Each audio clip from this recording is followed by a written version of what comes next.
I started teaching my miniature donkey Bláthín how to do tricks. She's around 4 years old and this is when she started doing them.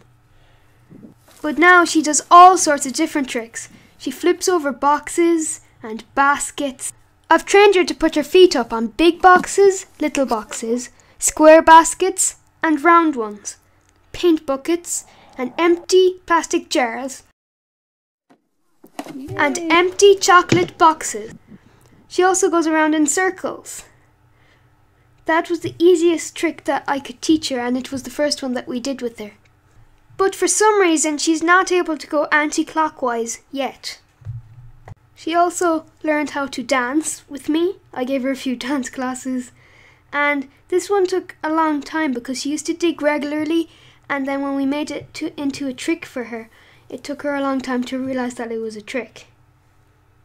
Now, Bláthín isn't the only one that does tricks, but her nearly 1-year-old daughter, Nonine, also does tricks, but she's a bit of an amateur yet.